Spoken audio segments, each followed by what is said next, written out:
guerra sucia, campaña contra el gobierno por el regreso a clases presenciales, que puede precisamente esta guerra sucia llevarnos a un terreno peligroso, porque estamos hablando de nuestros hijos, estamos hablando de nuestros maestros y estamos hablando de la educación de toda una generación.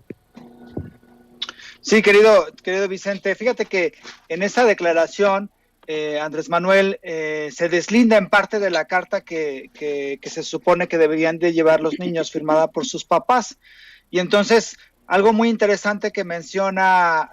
Andrés Manuel es que es una carta autoritaria, ¿no? Y entonces menciona, es que nosotros aquí tenemos todavía que enfrentar esta concepción burocrática, autoritaria, que se heredó del periodo neoliberal. Y claro, coincido, y creo que esta parte es algo de las ventajas de las mañaneras, en que si sucede algo, si no hay algo que está mal, si hay alguna crítica, si hay alguna cosa que hay que cambiar, pues se discute y se dialoga, y esa es una de las riquezas que creo que no hay en ninguna otra parte del mundo, que el presidente hable y debata y dialogue y plantee ideas junto con los periodistas y con los funcionarios públicos. Ahora bien, pasando a esta cuestión de los ataques de la estrategia para el retorno a clases, el problema de que no se retorne a las clases presenciales es complejísimo. Ha provocado un montón de problemáticas muy específicas, desde la obesidad en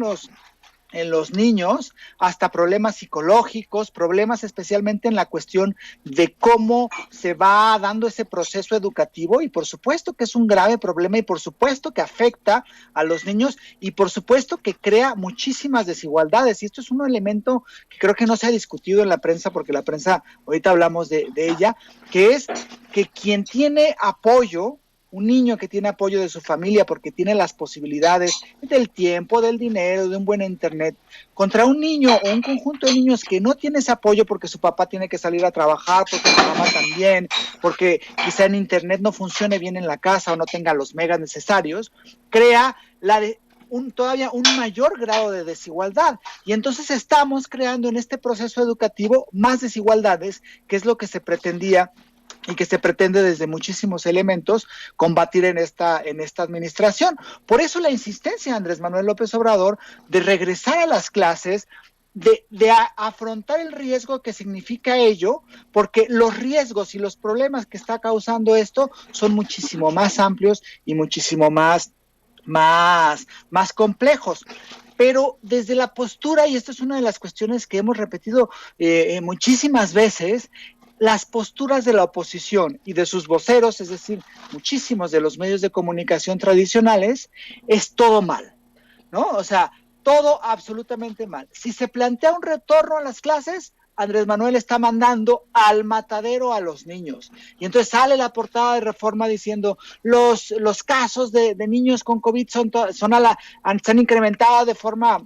desproporcionada y los hospitales están prácticamente a reventar, lo cual es en realidad falso, y este ataque constantemente sistemático, ¿no? Primero las notas de Reforma, del Universal, las primeras planas, después los articulistas en los propios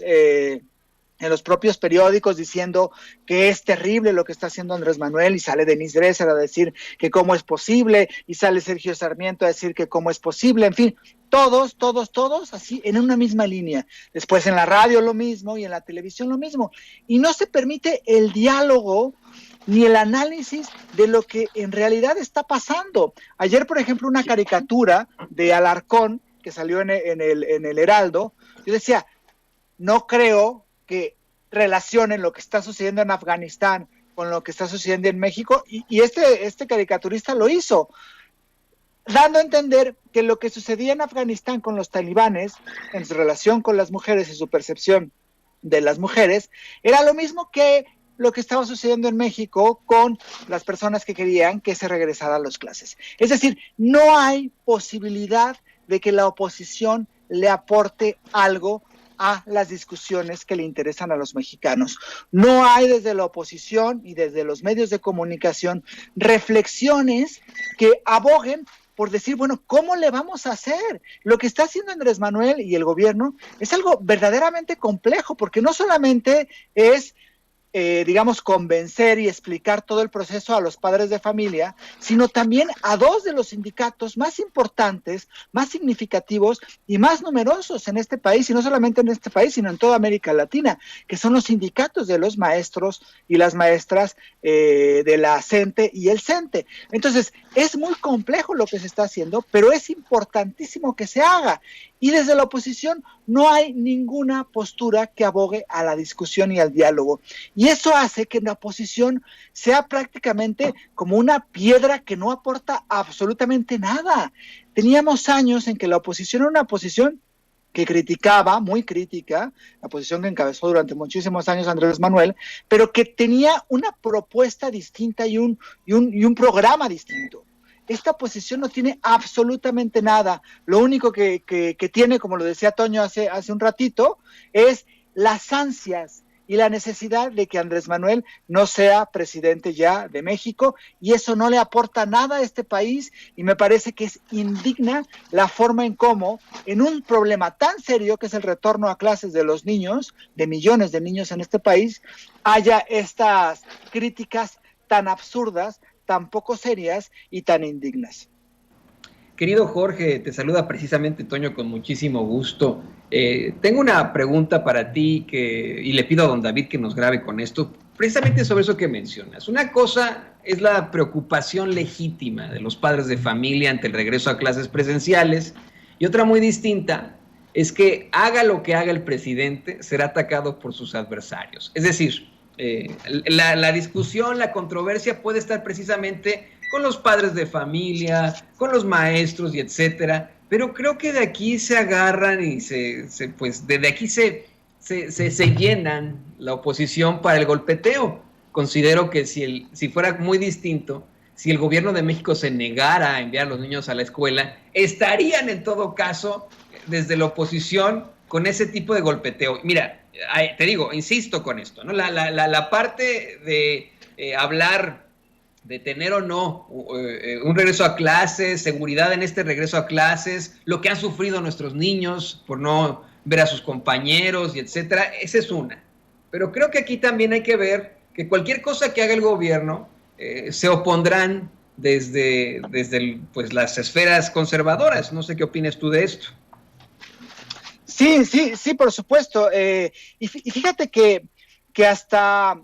o sea, esas críticas y esas preocupaciones es una preocupación, los padres de familia, y es entendible las preocupaciones, y hoy Andrés Manuel lo dijo en la mañanera, bueno, pues si no quieren llevarlos, pues no los lleven, o sea, estamos abiertos a un montón de posibilidades, pero estas críticas que son feroces, lo único que hace es como intoxicar toda esta parte, porque al final también desde la autoridad pues dicen, pues es que hay críticas y pues ya se nos están viniendo encima, y entonces hace que otras críticas que son como muy entendibles y muy justas, no se escuchen porque está toda esta andanada de personas que están diciendo que todo mal, ¿no? Entonces, si Andrés Manuel, como lo dice, si Andrés Manuel estuviera en contra del regreso a clases, la oposición estaría diciendo que cuándo se iba a regresar a clases. Como Andrés Manuel apuesta por el retorno responsable a clases, la oposición está ahora diciendo que cómo es posible que se retorne a clases. Entonces, siempre es el no, pero no aporta, a mi modo de ver, no aporta absolutamente nada. Y yo creo que ahí es donde también existe esta parte que está desaprovechando la oposición. Es decir, la oposición, la gente no es tonta, la gente es muy consciente. Y si ve una oposición que está apoyando en algunos aspectos cosas positivas de este gobierno y criticando cosas que ellos entienden como negativas, pues automáticamente hay como una especie de relación, es decir, mira, este sí encabeza cosas que a mí me gustan como ciudadano, pero como no está sucediendo eso, pues la oposición no está teniendo ningún impacto en absolutamente nada, y eso se evidencia, y me parece que se va a evidenciar muy claramente en los procesos electorales. Es decir, la oposición ni aporta a la discusión política, ni tampoco crea una relación de confianza, como podría ser alguna oposición responsable, con los que no están conformes con el actual gobierno. Entonces, a mí me parece que es una postura de esta oposición, pues verdaderamente errónea. Pero bueno, pues qué bueno, porque son unos saqueadores que durante muchísimos años le hicieron mucho daño al país y bueno, pues eso es, me parece que lo que se merece. Jorge, hemos tenido algunos problemas con la comunicación con Vicente Serrano y por eso tomé el micrófono yo en estos momentos. Y antes de que terminemos esta muy interesante, como siempre, conversación, quisiera pedir tu opinión y grábenos, don David, también con esto. Yo sé que tú eres obviamente muy activo en las redes sociales, siempre tienes comentarios muy incisivos sobre lo que está ocurriendo aquí y allá. Hace unos momentos platicábamos con la doctora Leticia Calderón Chelius cómo es que nuestros comentarios en las redes sociales podrían tener algún tipo de repercusión en el futuro. Y esto viene a colación de la designación de Brenda Lozano, una incansable opositora y crítica al gobierno de López Obrador, como agregada cultural de México, de la Embajada de México, nada más y nada menos que en España, no en algún país X, hablamos de España, una embajada que mucha gente se pelea, lo sabe la gente que trabaja en el servicio de carrera, pero bueno, quiero pedir tu opinión sobre esta designación, después de haber visto tantos ataques, tantas ideas, que ella estuvo en su derecho de ser obviamente crítica del gobierno de López Obrador, pero no sería hipócrita de alguien asegurar que se trata de un gobierno misógino, por ejemplo, de un gobierno antifeminista, de un gobierno tiránico, y después pertenecer a ese gobierno en un empleo bien chingón, disculpa la palabra, pero bien chingón, en el que te van a pagar 166,000 pesos al mes. ¿No es hipócrita esto? Pues a mí me parece que es hipócrita, es incongruente y es indigno para una postura crítica que se estaba haciendo de una administración. Me parece, es como si, no sé, algún conjunto de López Obradoristas, después de combatir el fraude de Felipe Calderón en el 2006, 2 años después aceptas un cargo de ese gobierno que tú consideras que es ilegítimo, de ese gobierno que consideras que no le hizo mucho daño a la democracia. Pues por supuesto que por dignidad, me parece, y por congruencia, no lo aceptas. Entonces, ahí, por ejemplo, pues claro, o sea, hay una crítica al gobierno y hay unas burlas, porque a mí me parece que es como una burla muy racistas, muy clasistas hacia Andrés Manuel López Obrador. Hay memes que ella comparte y que pone Andrés Manuel hablando por teléfono cuando fue lo de, no recuerdo qué había sido, si un temblor o alguna cosa así, y poniendo cosas como muy, pues no sé, ¿no? O sea, como que no son de muy mal gusto, y pues me parece que eso de parte de ella es incongruente. De parte de la autoridad a mí me parece que hay muchísimos cuadros que pueden ser muy buenos dentro del servicio exterior mexicano y representando la cultura, porque al final creo que hay elementos, es muy complicado que un gobierno que tiene tantos espacios, tantos cargos, sean llenados por los perfiles mejor o más adecuados, ¿no? Siempre pues se te filtran muchísima gente que quizá no debería de estar ahí, pero creo que en este caso yo creo que sí hay cuadros que pueden representar a México en España muy dignamente, con una ideología más cercana al gobierno que dicen representar, y también con cartas culturales, con cartas académicas o intelectuales del mismo nivel que la que actualmente fue nombrada, y que representen realmente ese espíritu de transformación, y más en un espacio como es la Embajada de España, la representación cultural en España, y más después de cómo se dio la renuncia del anterior encargado de ese puesto, ¿no? Entonces, a mí me parece que era una oportunidad de nombrar a una persona que pudiera hacer un muy buen papel. Y más allá de entrar en la trayectoria de si se lo merece, no se lo merece o tal cosa, pues también me parece que es muy incongruente de la escritora, de Brenda, pues aceptar ese puesto cuando pues durante muchísimos años se aborreció al gobierno, que ahora, bueno, pues va a trabajar y va a representar. Entonces, pues a mí me parece que no debió aceptar, y que hay muchísimos otros perfiles dentro de del espectro cultural de López Obradorismo y de lo que representa la 4T, que pueden hacer una muy buena labor.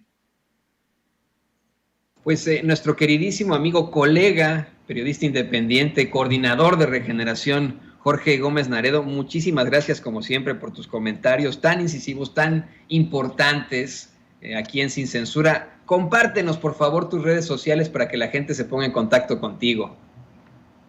Sí, bueno, estamos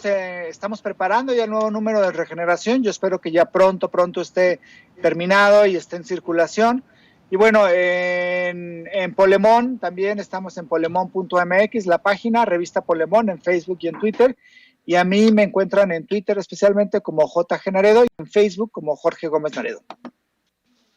Ahí lo tiene usted, nuestro queridísimo Jorge Gómez Naredo, colega.